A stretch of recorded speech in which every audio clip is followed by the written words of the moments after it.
I'm John Self, and welcome to Lunch and Learn, Thursday, December the 8th, 2022. Today, we're talking about protecting your career from bad recruiting.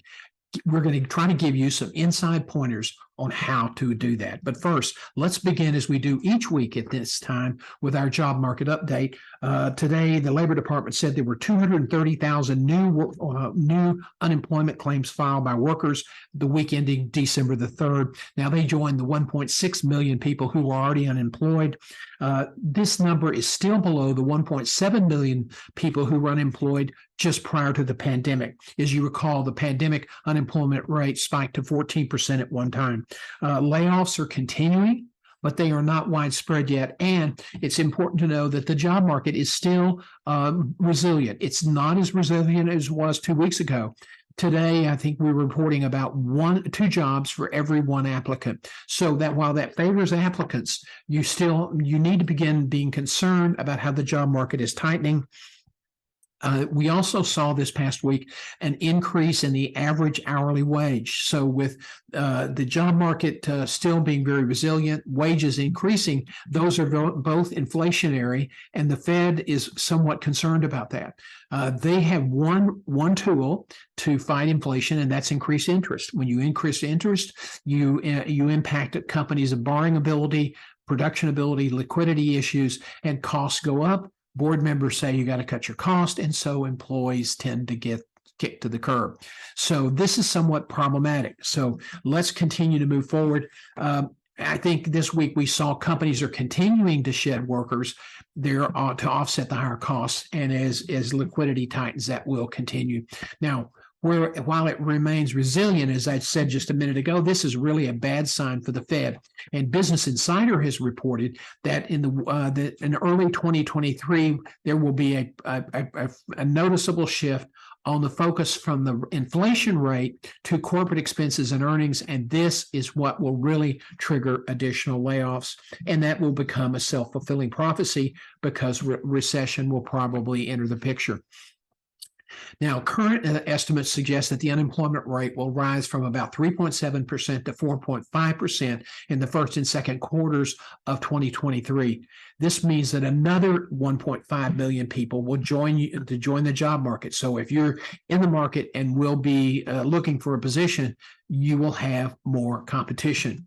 The International Monetary Fund earlier this fall estimated that the unemployment rate would have to increase to 7.5% in order for the Fed to meet its inflation target of 2%. Now, it's important to know that the 10-month inflation average is 7.75%. So the IMF could be more accurate than any of us want to believe. Why? Because a 7.75% unemployment rate means about 6.5 to 7 million people will lose their jobs. By comparison, during the height of the pandemic, nearly 14 million people lost their jobs. Now, it's interesting. We think about the Great Recession in 2009, only about 10 million people were unemployed then. Now, this is not apocalyptical, but the prudent move is to develop a career plan, a layoff plan, and begin networking as well as monitoring job opportunities in your industry. You know, it's amazing. I have a lot of friends in healthcare, and they talk a lot about their emergency response plan. If they lose power, if there's a storm that damages the building, or if there's a major infections introduced into the hospital, they have an emergency plan for almost everything. But most of my friends in healthcare have, how much of an emergency plan they have for their career? Zero. Most of them, the vast majority of them, don't plan for bad things that can happen. And they do. At one point, healthcare was considered recession-proof, but not anymore. It's just the last industry on the line to start laying off when the economy goes south. Okay, so as we talk about how do you protect your career, let me set the table and share some important facts with you. First of all, more than 70% of all the jobs are not listed. This means that they're either handled by search firms or they are handled by internal recruiters, and they're not being posted on generally recognized job boards. They're not immediately available to you. That's important for you to know. Now, if you look at this number, you need to remember that it's external recruiters, now that's retained search consultants and contingency recruiters, handle only about 30% of all the jobs that are filled each year. That for a lot of people, they're surprised. They would think that would be a higher number, but that's been the number for the past several years. Corporate recruiters operating in talent acquisition departments are handling more and more of this recruiting burden as companies bring in automation using artificial intelligence and computer algorithms. So then the question is, why has recruiting become so dysfunctional? I hear it as a coach and a former recruiter. I hear it all the time. People are extremely frustrated. They're ghosted. They're not, but they run into fake applications. They run into scam artists. But a lot of people, when you ask, when they start talking about the dysfunctional job market, they want to think that the biggest problem are the automated systems, and which are playing a bigger role not only in screening, but now they're being deployed to source candidates. A recruiter, it might take him or her 2 weeks to build a good panel for a VP job, but a automated sourcing AI program can look at thousands of potential applicants on LinkedIn in a matter of minutes. So this is something that's here to stay. Now, given that ATS systems are the bane of so many job existence, I would like to say, yes, that is where the problem is. If you get rid of those artificial intelligence, automated scanning systems, your life will be easier. Well, it might be a little easier in the sense that people will start looking at resumes again, but it's just simply not true. The problems in the market today, are the ATS systems. Anytime you introduce new technology into an equation, there are problems, and they will refine those problems. The current and long-term benefits far outweigh any frustrations that job seekers might incur. Now, here's the big issue. This is the big issue, and it's the dirty little big secret of the recruiting industry, and that is that many placements do not succeed. In some cases, the failure rate is almost 60%. In CEO searches, it's 40%. Now, this has extraordinary implications for you as a candidate and for the organization. Many of these failures occur within the first 18 months, which means they're outside a lot of the placement guarantees. Contingency recruiters may offer 60 to 90 days, maybe 180 days if they're really generous. Search firms, major search firms like Whit Kiefer in healthcare, Spencer Stewart, Korn Ferry, Heidrick and Struggles, some of the others, all typically offer a year. Okay, a lot of people, yes, do people fail within the first 6 months? Yes, but most people do not fail within the first 90 days. So a contingency recruiter, they offer the guarantee, but unless something unusual happens, they rarely have to do the search again, or they rarely have to give money back. So it's outside the placement guarantee. Now, the turnover cost for businesses for mishires and normal turnover is staggeringly high. It's $630 billion a year. Now, this is up a little bit because recently, over the last year and a half to 2 years, you've seen a phenomenon called the Great Resignation, where people have quit in order to find better paying jobs. But that's still a huge business expense. Most companies do not report their turnover cost on their financials or to their boards. And this lack of accountability means that no one is rushing to fix this problem, which could detour your career.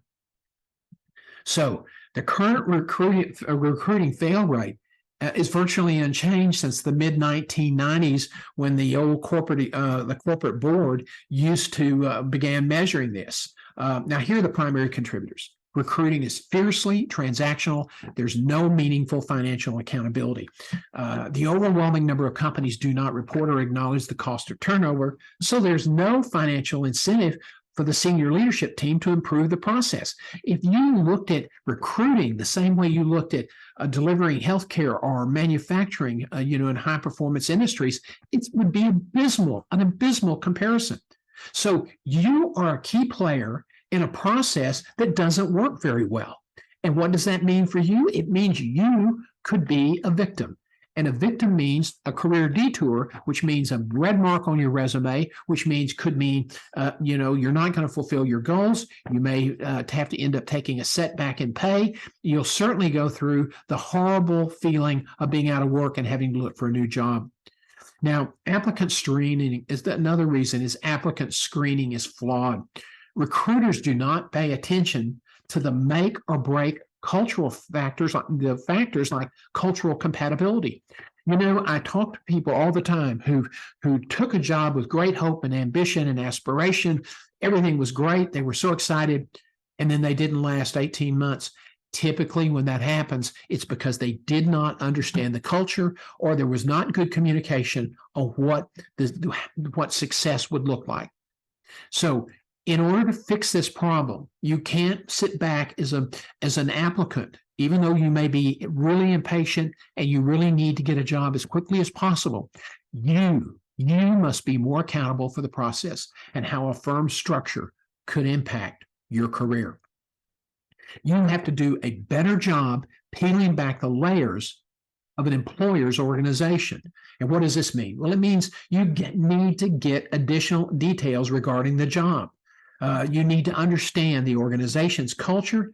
You need to understand how your supervisor defines success at key points during the first year, 90 days, 180 days, and at the end of the year for your annual evaluation. Now, being recruited is a flattering event in your career.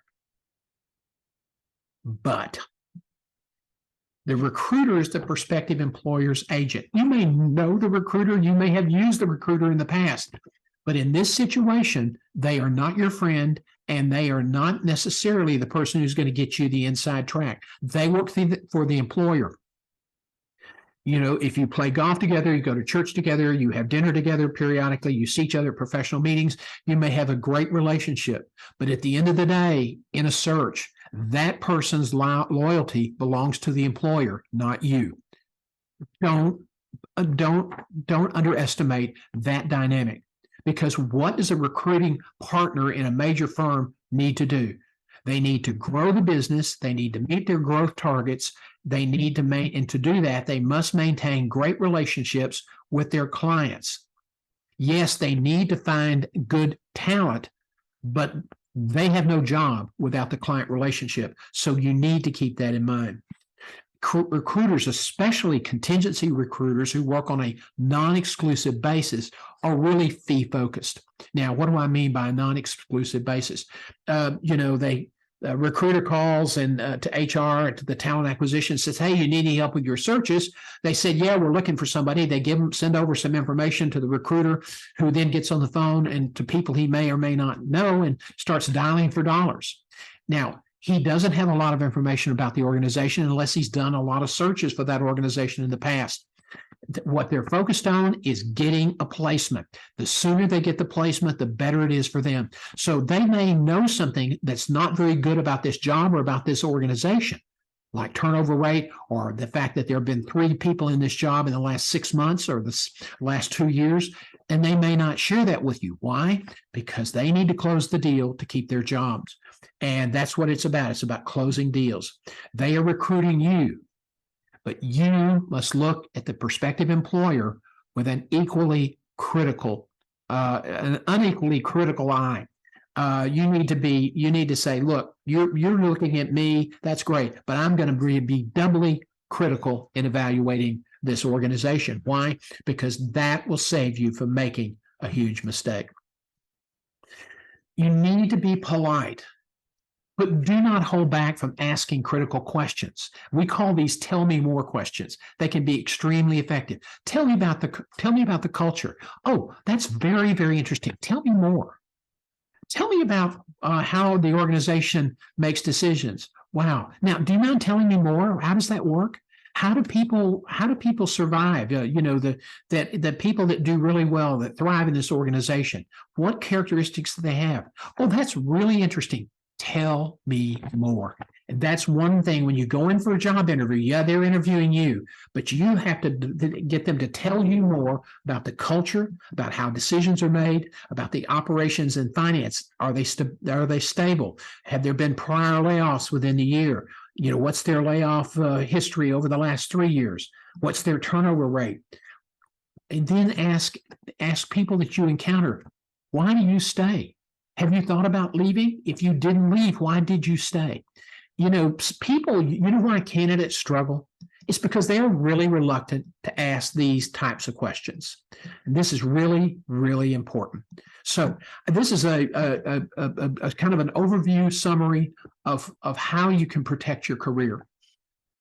You need to absolutely be very, very prepared when you go into a job interview and think about these issues. You need to think about their issues and how you're going to ask their questions. Because if you get so focused on, my God, I can't make a mistake answering questions because you haven't prepared, you haven't rehearsed, you haven't thought about some of the common questions, core and categorical questions that are always asked. And if you're not prepared to ask them, if you've got some issues that you're a little bit concerned about, they may ask you about, and you don't have answers prepared, then you're not going to have the self-awareness to look more critically at the employer. So I hope this information is helpful. We will post some additional information with this on our online site at johngself.com with some downloadable forms that you can use in thinking about issues from recruiting. I spent 27 years in global executive search, so I really do kind of understand the process. So I'll share some additional questions you need to be focused on as an applicant, somebody that's being recruited. It's flattering, but don't let it go to your head. Keep a balance. Don't make it an equal process. You have to be extremely assertive not aggressive necessarily, but assertive in asking the questions that you need to know in order to make an informed decision. Okay, so let's spend a few minutes and do some questions and answers that have come in since we finished our other live presentation. Is it a bad idea to have a 3-month employment gap on my resume once every 3 years? Not to be a jerk, but what do you think? Now, are there reasons that could happen? Yes, you could have a recurring chronic illness. You could have some family issues. I understand that. But let me tell you, especially in a market where you have a tightening labor and more competition, tightening labor situation and more competition for each job, and that will probably, right now, it's about one person applying for every 2 jobs. That's going to flip dramatically in the first and second quarter of 2023. Based on all the projections we're looking at. When that happens, and there are a lot of people competing for jobs, that kind of work history will come back to haunt you. Now, if you have extenuating circumstances and you can sell it, God bless. That will help you get through it. But let me tell you something, recruiters are risk averse. And although you may have a good reason, it may be all justifiable, the recruiter would just as soon not present you to their supervisor, to their client, or whoever they work for in the company. They'd rather just not present it because then they're going to have to explain it, and that just makes their life more difficult. So you just need to really be careful how you manage your career. In areas where you have labor shortages, if you're an hourly worker and there's a lot of labor shortages, then that's not going to hurt you. But when you get into supervisory management or other key staff positions, yes, it will hurt you. What's the easiest way to prepare to write a resume? Well, first of all, understand your value. That's the first and most important thing you can do. We teach people how to do a value brand statement. And basically, that's a statement that will help you answer the question, why should I hire you? That's the ubiquitous first question on most interviews, and most people flub it. Why? They don't really hit the ball out of the park because they hadn't thought of an answer before they sat down in front of the interviewer. And that's craziness. Don't do that. Get prepared. So understand your value. Once you understand your value, that helps you focus your resume. Then pull all the information together that you're going to need to prepare the resume. If you have not done one or you lost your resume and you're rebuilding it, list all the companies you've worked for. Try to be very careful with the dates because those may be used in reference checks or in automated online reference checking and verifications. So you want to be very, very careful with that. You want to have the company's name, the city, what they did, a description of what they did. Be thoughtful about putting that down, sell it. If it's a leader in the market, sell that because you want to tell, hey, I worked for the market leader. Then you put your title. And then you describe your scope of responsibility in 2, 3, maybe 4 statements if you had a big scope of responsibility. And then you list your quantifiable achievements, 3 to 5. Let me tell you, supervising a budget of $12 million is not a quantifiable achievement. Beating budget or doubling or improving your contribution margin or your profit or your EBITDA, whatever you call it in your situation, that's an achievement. If you manage projects, consistently delivered projects under budget and ahead of schedule, that's an achievement. But supervising a project is not an achievement. That's a scope of responsibility. So you want to have all that together, and then so you can list it, start writing it. Because if you have to stop and start to find information and look stuff up, it kind of breaks it up. You don't realize it does, but when you read a resume that's been stopped, I call it a stop and start resume, you can feel it. How do you add courses or certificates on your resume? Especially, I have a lot. How do I do that? Okay. I once saw a person in healthcare, a nurse, who had so many certifications, they went after her name on the left margin, they went all the way across the page. I was like, this woman is a dabbler. And to borrow a line from the late Jack Welch, who was the legendary CEO of GE, only use the credentials after your name that are relevant for the job you're applying for. Now, you can list all of them if you want to at the bottom, but let me tell you something. As a recruiter, if I see 20, 15, 10, 12 certifications, and I know they have to be renewed periodically, my attitude is, God, when does this person have time to do their job? Now, that may not be fair, but look, if you're looking for fairness in recruiting, you're going to be very disappointed. So, use relevant information. And as an quick aside, don't list an MBA after your name. That's not a terminal degree. I know your graduate program wants you to do it for their job fairs because they want you to put all their hoopla about their school at the top of your page. Don't do that if you've got experience and you start submitting that resume to a recruiter, because it's going to look like you've just come fresh out of a college career office, and that's the way they want you to do their resume. It's not the way recruiters want to see their resumes or see your resume. Don't put non-terminal degrees. If you're a dentist, DDS, that's a terminal degree. MD is a terminal degree. Doctor of philosophy, doctor of education, doctor of management, accounting, whatever it is. Doctorate is a terminal degree. It's permissible to use it after your name. MBAs and other master's degrees, masters of public health, for example, you see that a lot. That's not a terminal degree, and it's not appropriate to use it after your name. Let's see.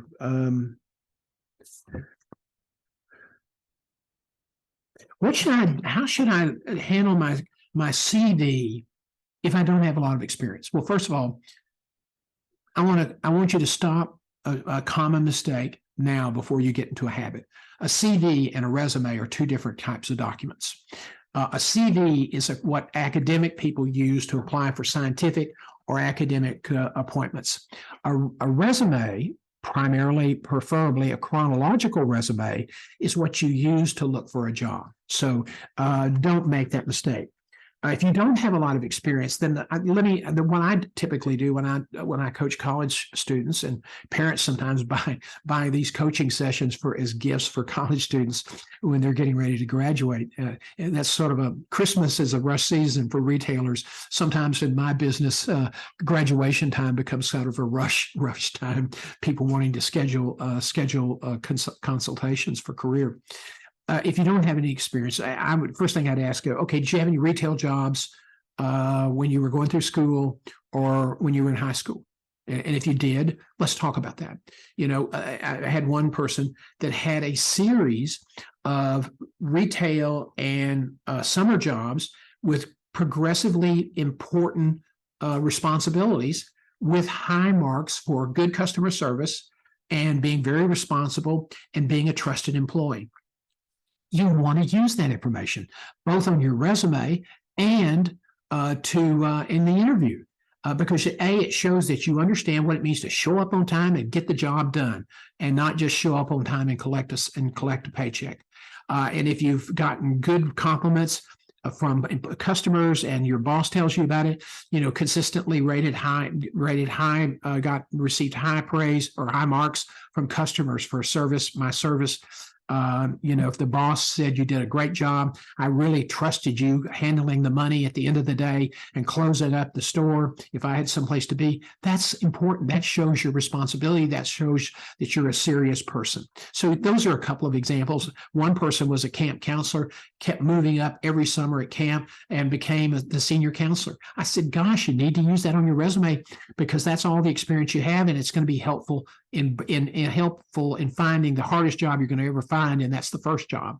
So those are kind of that's my thoughts. I know there are other people that disagree with me, but hell, what do they want you to do? Submit a blank page? I mean, that's nuts. So you don't want to be trivial, but if you've had legitimate jobs and you got good marks for it, and you can credibly claim that some of your accomplishments were for customer service and for the boss supports you, those are things that you may not be able to have 4 or 5 or 2 or 3 accomplishments under there, but you can still talk about them and talk about this was really important because it helped me understand the importance of working for somebody else and being on time and being accountable for my performance and going the extra mile to help customers. My gosh, what employer doesn't want to hear that? Okay, so that's how you handle that. Let's see. I'm writing a resume. I just got promoted to a new title. How should I put that on my resume, or should I just list my current job? Oh, no. Use the promotion. If it's with the same company, put the company name, the city, what does the company do? Then indent under the company name and put your current title and what your scope of responsibility should be. And then after that, the date you were appointed to current. And if it's a short tenure, then that'll explain why there's no accomplishments under that particular job. Then your previous job, you list it indented under the first job, dates of service for that job, and what you did, what you were responsible for, and some accomplishments. Hopefully, you have 3 or 4 for that job that are quantifiable. If it's a pay increase, you can just say at the end of your scope of responsibility, you can say, recently promoted to, with an increase in compensation and responsibility. You may not have gotten a title increase. So that's if you didn't get a title increase that would allow you to create a separate tenure notation, then you could do it that way. Let's see if there's anything else here that I think would be. What are some examples of resumes? Well, next week, as I said earlier, we're releasing a new resume guide, updated resume guide. It's very brief, but it gives you some examples of what to do, and it kind of summarizes these are the key things. One of the issues you need to keep in mind that you're not told by resume writers and rarely told by other coaches is that your resume has to be customized. It has to be customized using industry keywords and phrases, but it must also use keywords and phrases that are found in that job summary. And you need to use those key phrases whenever you can throughout the resume, not just dumping them into the professional summary, because that's what we call a keyword dump and it detracts. In order for your resume to get picked out, you have to have at least an 80% score, and it's probably in a competitive market needs to be 90 to 92 or 3% to get picked. And if it's really competitive, it's going to have to be 95% plus. So, when if you only meet 75, 80% of their qualifications, a machine's reading the resume. It's not a human being. The machine has no emotion, and the machine can't calculate, well, maybe something could work out here. Okay, so that's there's some guidance on the resume. Okay, keep in mind the layoffs are continuing. As I said, they're not widespread, but as they move forward, it's going to be more competitive. You're going to have to work harder. You're going to have to sell yourself, and your resume should sell who you are and sell your value. Okay, so I hope these questions and answers have been helpful. And we look forward to seeing you next week right here on YouTube and LinkedIn